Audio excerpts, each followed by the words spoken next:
प्यारे बच्चों नमस्कार। M2 के इस वीडियो में मैं आपका स्वागत करता हूं और आज हम लोग M2 में यूनिट नंबर 5 जो है वेक्टर कैलकुलस उसके एक इम्पॉर्टेंट टॉपिक के ऊपर बात करेंगे and that topic is volume integral.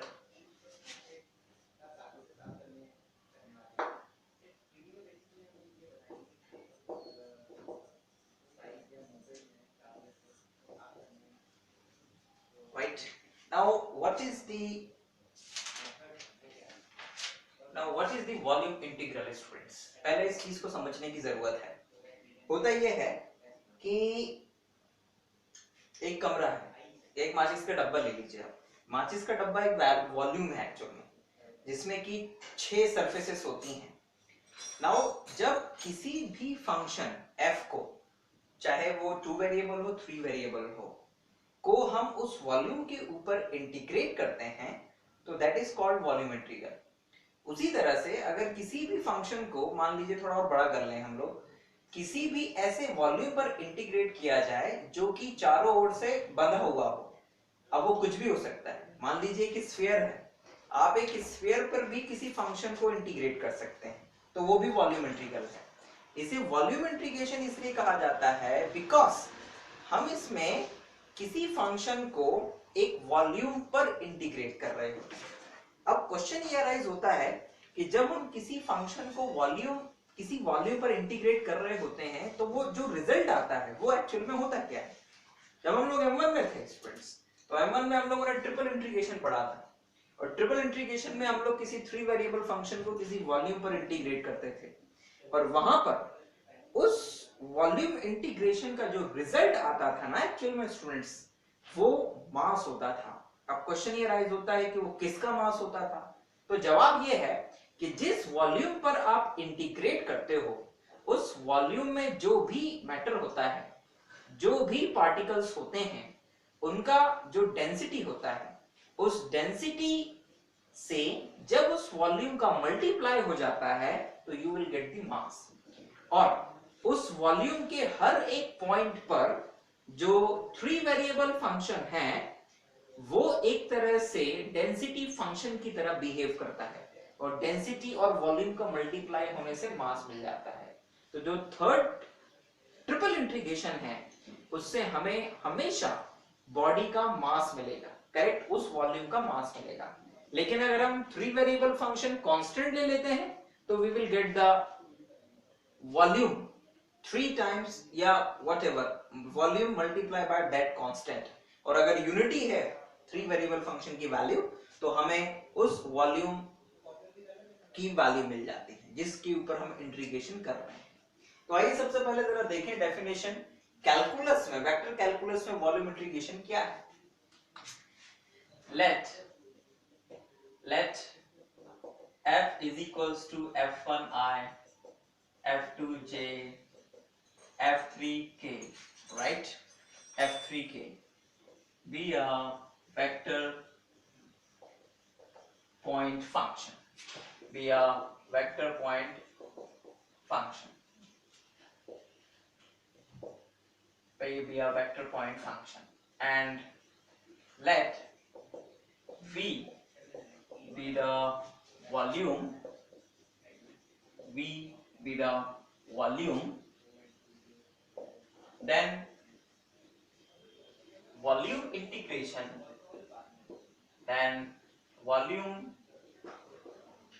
integration of f over v is defined as volume integration v f dv, and that is equals to volume integration v f f1i, f2j, f3k cap into dv. dv means dx, dy, dz, right? Integration f1 dx dy dz I cap, आप चाहो तो I cap यहाँ लगा लो, plus j cap f2 dx dy dz, right, and plus k f3 dx dy and dz. So this is the volume integration students, और यहाँ पर simply हम लोग f को v मतलब वॉल्यूम के ऊपर इंटीग्रेट कर रहे हैं, तो this is the volume integration. और ध्यान दीजिएगा कि अगर हमें इस तरह से f को वॉल्यूम इंटीग्रेट करना पड़े तो जो रिजल्ट आएगा वो एक स्केलर क्वांटिटी होगी, सॉरी वो एक वेक्टर क्वांटिटी होगी। लेकिन अगर यहाँ पर कुछ और चीजें हो जाती हैं, फॉर एग्जाम्पल हमसे ऐसा पूछ लिया जाता है, this is other form of volume integration. कहीं कहीं कभी कभी हमसे ऐसा भी इवैल्यूएट करने को कहा जाता है of volume integration.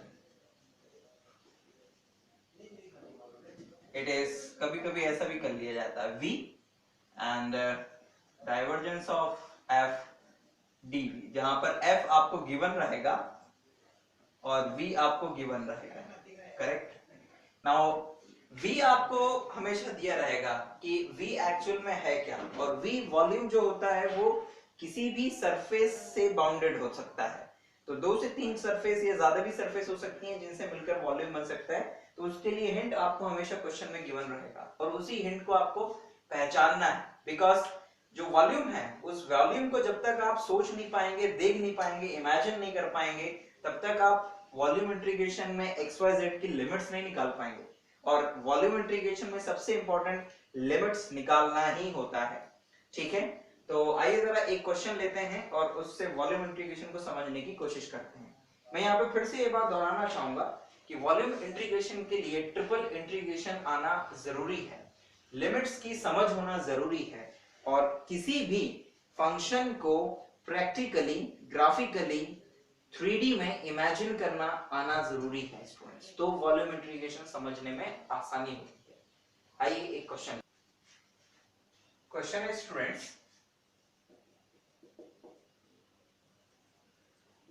Evaluate triple integration या volume integration del dot f dv where f is equals to 2x square minus 3z I cap minus 2xy j cap minus 4x k cap, right, and v is bounded by the planes x is equals to 0, y is equals to 0, z is equals to 0, and 2x plus 2y plus z is equals to 4, correct. तो ये question हमें करना है students, और इस question में आपको दिख रहा होगा कि आपको इस फंक्शन को के लिए वॉल्यूम इंटीग्रेशन करना है, और जो वॉल्यूम है v जिसके ऊपर आपको इंटीग्रेशन करना है वो इन प्लेन्स 1 2 3 4 इन 4 प्लेन से बाउंडेड है। मतलब जो भी इन प्लेन्स से ढका हुआ वॉल्यूम होगा, यानी कि कमरा होगा, अब वो चाहे कैसा भी हो सकता है, वो तंबू हो सकता है, वो एक ट्रायंगुलर शेप में कोई तंबू हो सकता है, कुछ भी हो सकता है, तो वो जो है वो ये वॉल्यूम है, करेक्ट। लेकिन ध्यान दीजिएगा आपको जो वॉल्यूम इंटीग्रेशन दिया है उसमें डेल डॉट एफ है, और डेल डॉट एफ का मतलब होता है डाइवर्जेंस। तो ये आपको पहले कैलकुलेट करना पड़ेगा, देन इसके बाद में आप लिमिट्स निकालेंगे, ठीक। खैर आइए शुरुआत करते हैं हम लोग सबसे पहले del dot f निकाल के। we know that del dot f, तो del dot f की जो वैल्यू होगी, it is students what, it is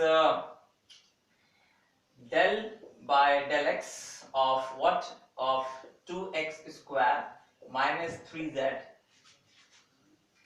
minus del by del y 2xy and minus del by del z 4x, right.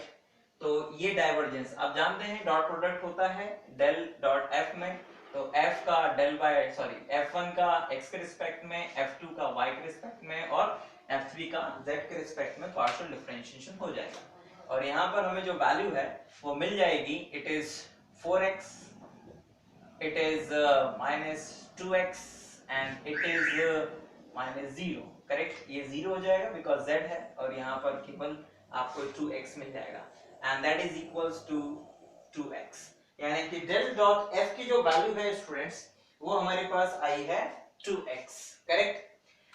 Now del dot f तो आ गया, अब हमें v को imagine करना है और लिमिट्स निकालनी है, बिकॉज लिमिट्स निकालना ही वॉल्यूम इंटीग्रेशन में सबसे इंपॉर्टेंट काम होता है। तो आइए जरा v को देखते हैं, कोशिश करते हैं कि दिखेगा कैसा। Suppose that this is the 3D graph, कोशिश करते हैं स्टूडेंट्स बनाने की, एग्जैक्टली बन जाए तो बहुत अच्छी बात है। It is x, it is y and it is z। अब जरा ध्यान दीजिएगा कि x is equals to 0 actual में क्या होता है। तो x इज इक्वल्स टू 0 जो होता है it's a yz plane, because yz plane पर ही x की वैल्यू 0 होती है। तो this is x is equals to 0।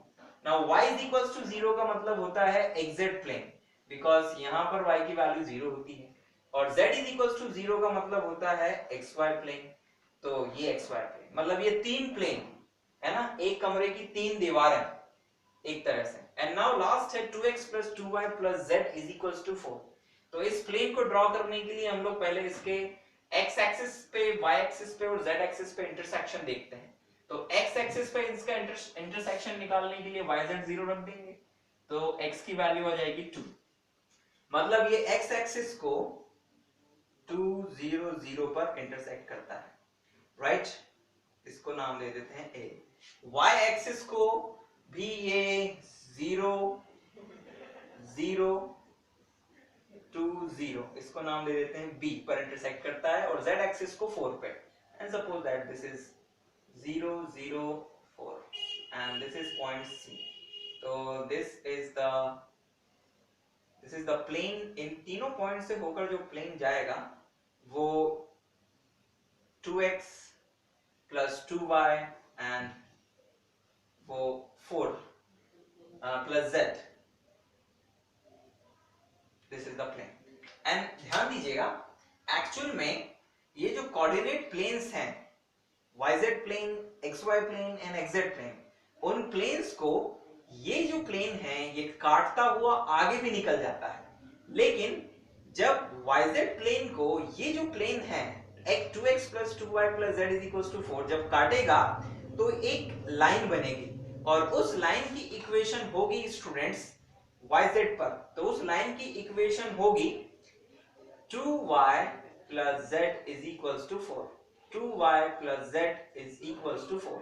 जो xy प्लेन को जब ये प्लेन काटेगा तो जो लाइन बनेगी उसकी इक्वेशन होगी 2x 2y is equals to 4, या हम इसको कह सकते हैं x plus y is equals to 4, not 4, it is 2, correct. और जो ये लाइन बनेगी इसकी इक्वेशन होगी 2x plus z is equals to 4, correct students.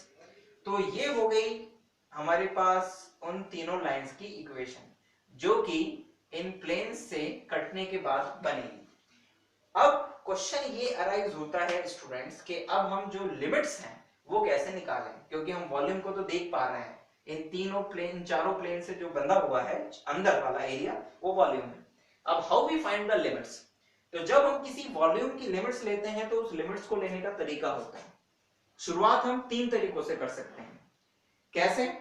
हम x की लिमिट को x एक्सिस पे ले सकते हैं, या फिर हम y की लिमिट को y एक्सिस पे ले सकते हैं, या हम z की लिमिट को z एक्सिस पे ले सकते हैं। इन तीनों में से कोई एक तरीका आप अडॉप्ट कर सकते हैं। हम शुरुआत करेंगे, हम x की लिमिट को x एक्सिस पे लेके शुरू करेंगे, करेक्ट। y की लिमिट्स y एक्सिस पे नहीं जा सकती हैं। अब y की लिमिट्स लेने के लिए हमें xy प्लेन में जाना पड़ेगा। आई रिपीट, अगर आपने x की लिमिट x एक्सिस पे ली है तो y की लिमिट निकालने के लिए आपको y एक्सिस पे जाना पड़ेगा, नॉट y एक्सिस, आपको xy प्लेन पे जाना पड़ेगा। तो जरा ध्यान दीजिएगा, जब आप xy प्लेन पे जाएंगे तो जो वॉल्यूम है उस वॉल्यूम का जो प्रोजेक्शन है xy प्लेन पर वो कुछ ऐसा दिखेगा, एक ट्राइंगल के शेप में ये दिख रहा है। हम इस ट्राइंगल को यहां पर बनाते हैं, correct? Look at this, this is x and this is y and this, right? And this is the line 2x plus y is equals to 2. now अगर x की लिमिट को हमने x एक्सिस पे ले लिया है तो y की लिमिट के लिए हमें एक ऐसा स्ट्रिप बनाना पड़ेगा जिस पर कि y की लोअर लिमिट होगी 0 और upper limit y is equals to 2 minus x, ये बिकॉज यहां पर y की वैल्यू है 2 minus x। तो जो वॉल्यूम है उस वॉल्यूम में x की लिमिट x 0 से 2 तक, y की लिमिट 0 से y माइनस 2 तक और z की लिमिट के लिए करना ये होगा स्टूडेंट्स कि हम लोगों को एक पिलर बनाना पड़ेगा, करेक्ट? और वो जो पिलर है लाइक दैट, वो ऐसे xy प्लेन से शुरू होगा और ऊपर ऊपर ऊपर ऊपर जाता जाएगा और कहीं ना कहीं वो जो प्लेन है ये वाला 2x plus 2y plus z is equals to 4 उसको जाके काट देगा कहीं। तो जहां पर वो दोनों एक दूसरे को इंटरसेक्ट कर देंगे वो z की अपर लिमिट होगी और प्लेन पर, क्योंकि z की वैल्यू आप प्लेन की इक्वेशन से निकाल सकते हैं, इसलिए वो z की अपर लिमिट हो जाएगी। और क्योंकि शुरुआत जो हुई थी पिलर की वो xy प्लेन से हुई थी और xy प्लेन पे z की वैल्यू 0 होती है, तो lower limit of the z is 0। तो आइए हम जरा यहाँ पे लिमिट्स को देखें। Here in volume V,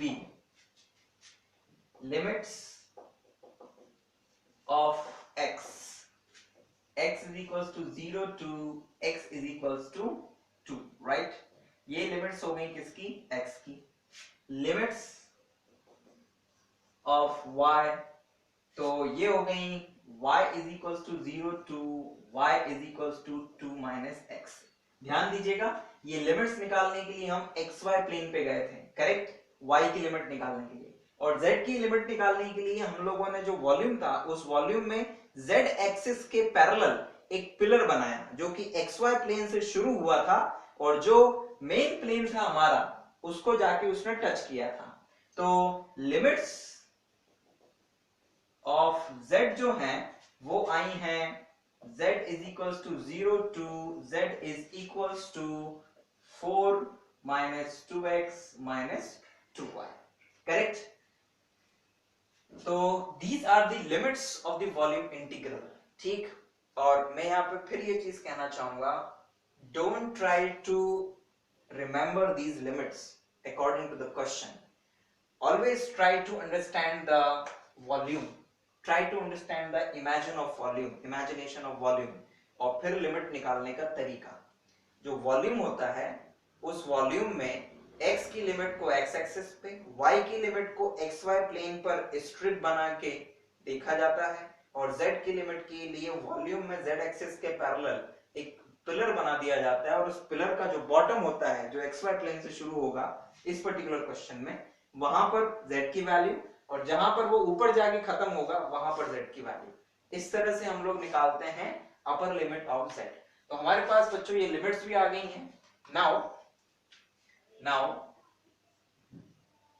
triple integration v del dot f dv is equals to triple integration, right? Triple integration हम लोग यहाँ पर अब वैल्यूज लिख देते हैं सारी लिमिट्स की। x की लिमिट आ गई है हमारे पास 0 to 2, this is x। y की लिमिट आ गई हैं 0 to 2 minus x and z की लिमिट आ गई हैं z is equals to 0 to 4 minus 2x minus 2y। और f del dot f की जो वैल्यू थी बच्चों वो आई थी 2x और dv की वैल्यू होती है dx dy and dz, correct? तो जो ये वॉल्यूम इंटीग्रेशन था वो कुछ इस तरह से कन्वर्ट हुआ, ठीक?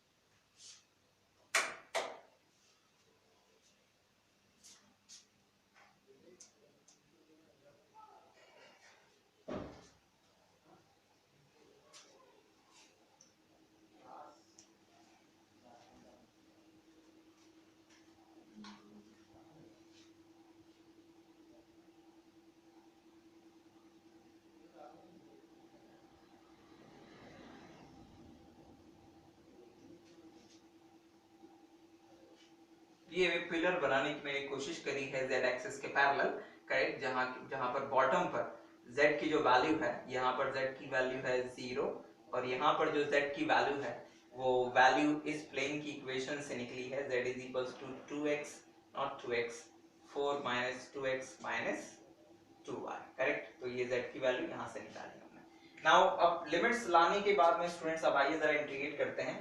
और ट्रिपल इंटीग्रेशन में आपको याद होगा कि इंटीग्रेशन पहले किस वेरिएबल के रिस्पेक्ट में होगा, ये लिमिट से डिसाइड होता है, क्योंकि यहाँ पर जो z की लिमिट्स हैं वो x और y दोनों के टर्म्स में है, इसलिए पहले z के रिस्पेक्ट में इंटीग्रेशन होगा।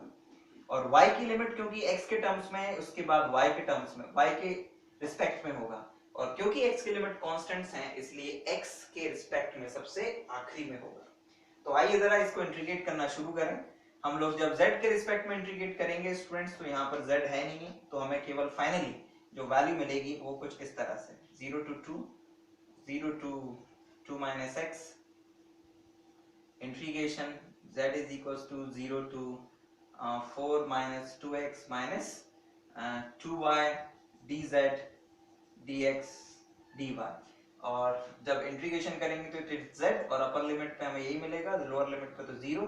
तो हमारे पास स्टूडेंट्स आ गया 0 to 2 bracket 0 to 2x, sorry 2x लिखना मैं भूल गया हूँ, 0 to 2 minus x 2x और this is 4 minus 2x minus 2y, right, and this is dx dy। अब इंटीग्रेशन करना है स्टूडेंट्स हम लोगों को y के रिस्पेक्ट में, तो जो कॉमन है उसको तो हम पहले बाहर निकाल लेते हैं और अंदर मल्टीप्लाई कर देते हैं। तो 2 और यहाँ से 2, तो हमें मिल जाएगा it is 4 0 to 2 bracket 0 to 2 minus x और जब x का अंदर मल्टीप्लाई करेंगे तो it is 2x minus x square and minus xy, this is dy dx, right. तो हमें मिलेगा स्टूडेंट्स यहाँ पे इंटीग्रेशन के बाद केवल हमें y के रिस्पेक्ट में इंटीग्रेशन करना है स्टूडेंट्स, तो हम इसे इस तरह से भी लिख सकते हैं। हम चाहें तो ऐसा लिख दें तो ज्यादा फायदे में रहेंगे हम लोग।